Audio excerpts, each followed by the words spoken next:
Hello, welcome to Global Eye. I'm Parikshit Luthra. Prime Minister Modi is set to visit US for his first state visit from the 21st to the 24th of June. The last state visit took place during the visit of Manmohan Singh in 2009. The Prime Minister will receive an official welcome at the White House, hold a bilateral meeting and delegation-level talks with President Biden. President Biden will also host a state dinner in honor of Prime Minister Modi. An address to the Indian community is also on the cards. Among the deliverables, there will be agreements on trade, defense and critical minerals. A significant progression of the Indo-US defense partnership will be the signing of a joint production agreement. Ahead of this visit, the Biden administration is likely to give a go-ahead to General Electric to produce jet engines to power Indian military aircraft in India. How important will this deal be for the Indian defense sector, and what will be the importance of talks on critical minerals? Joining us now to take all of this forward is Ambassador Arun Singh, former Indian envoy to the United States, and Mukesh Aghi, President of US-India Strategic Partnership Forum. Thank you very much for joining us, gentlemen. Mr. Aghi, if I can begin with you, I believe you have some breaking news for us in terms of the Prime Minister's joint address to both houses of the Congress. Yeah, I confirm right now, 2 minutes ago, White House basically released the letter inviting the Prime Minister, along with the minority speaker and the majority speaker, to have a joint session addressed by the Prime Minister. And I think that's significant because for the first time, you have an Indian Prime Minister speaking twice to the joint session. So that sends a very strong message. You have a Democratic president inviting him for a White House state dinner, and you have a Republican Speaker of the House inviting him to have a joint session speech.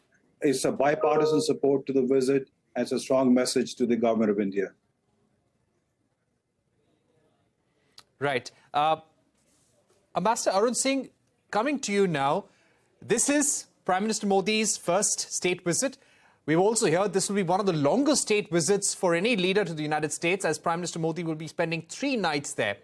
How crucial is this visit for Indo-US ties? How important is this for Prime Minister Modi and President Joe Biden? So the fact that this is a state visit is an important signal that the US has given in terms of how they see the India relationship. Because state visits at that level of protocol are very rare in the US system. For example, if you take the Biden presidency, it's been 2.5 years since he became president.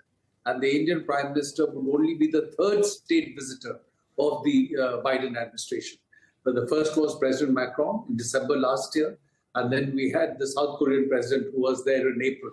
So that's one important dimension. And again, if you look at it historically, the Indian Prime Minister would be the only 3rd Indian leader ever invited for a state visit to the US. There was President Radhakrishnan in 1963, Prime Minister Manmohan Singh, as you mentioned, in 2009, and the Indian Prime Minister. So in terms of the protocol, of course, it's very, very important, and the signaling. But the fact remains that the Prime Minister has been to the US several times since 2014 for bilateral visits, official bilateral visits, for multilateral visits, where he had bilateral meetings with the US President.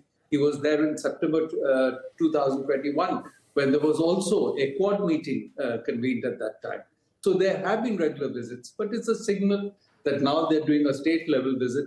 And there will be, I'm sure, very important personal gestures done during the visit as a signal of the importance they attach to the relationship and the importance of the relationship with the Indian Prime Minister. All right. Mr. Aghi, coming to you, there has been a lot of talk about the deal between General Electric and an Indian entity to jointly produce jet engines for military aircraft in India. How crucial is that deal? What is the current stage where the deal is at, according to you? Well, this is very significant. You have to understand there are only 4 countries which produce hot jet engines. And that's France, and that's United States, UK. Not even China produces hot jet engines. So I think to transfer that technology to India and a co-manufacture with HCL sends a very strong message. And you have to understand, a jet engine compromises almost 30% cost of a plane. And so if you can produce jet engines, you can design frames around the jet engines itself. So I think it's very significant. The stage is basically, first you have to get both the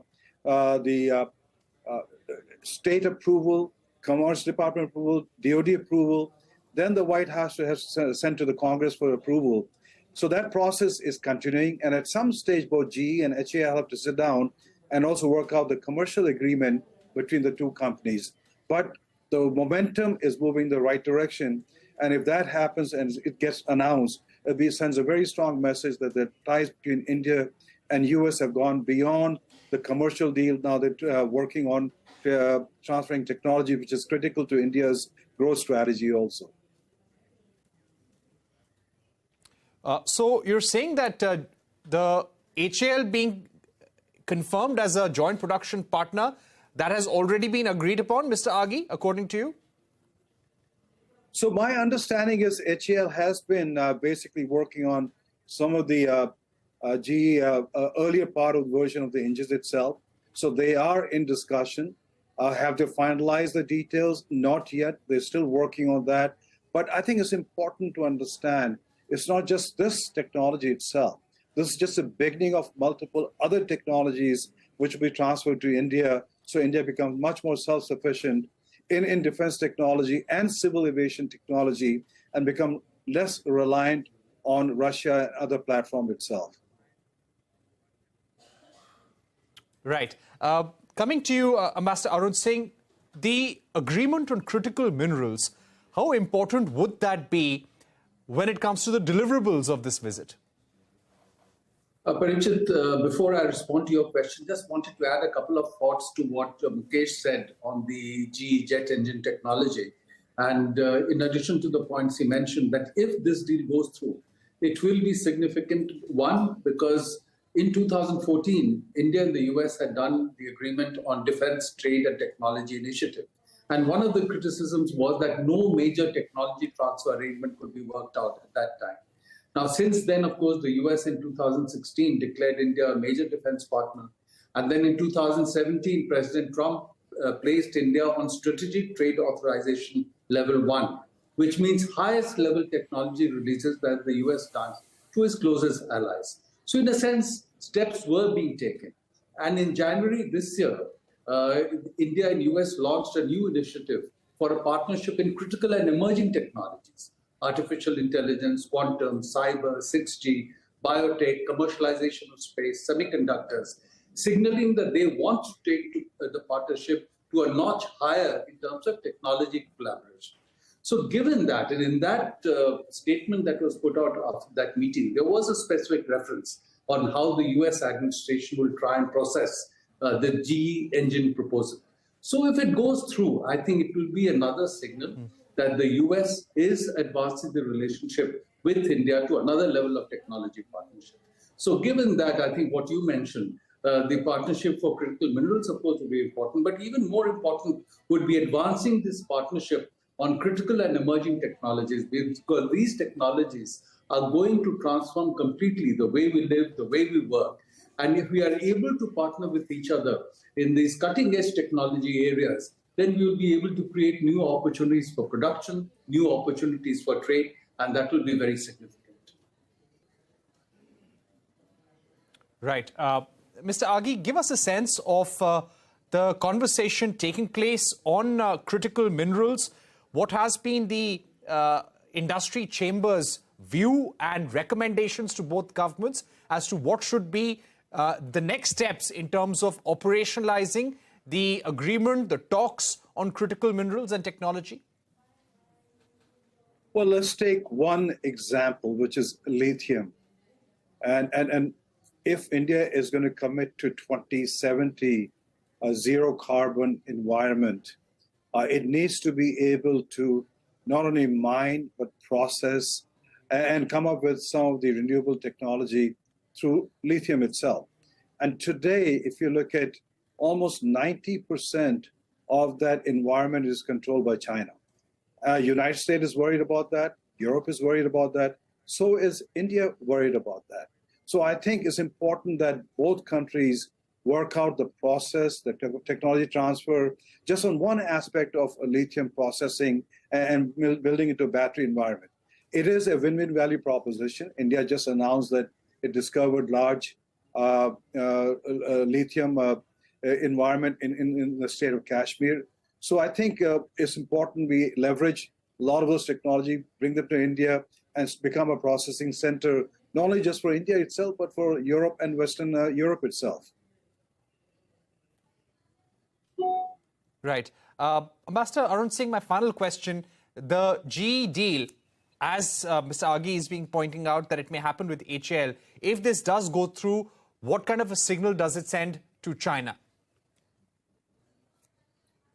I think the purpose is not just China. The purpose is to advance the US-India partnership because both countries are invested in each other for also the strength in the bilateral relationship. You know, the US-India trade is about $191 billion.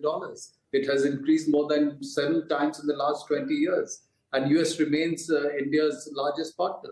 So also, I think there is a sense in India for the kind of aspirations we have in terms of manufacturing, in terms of production, technology, US will remain a very important partner.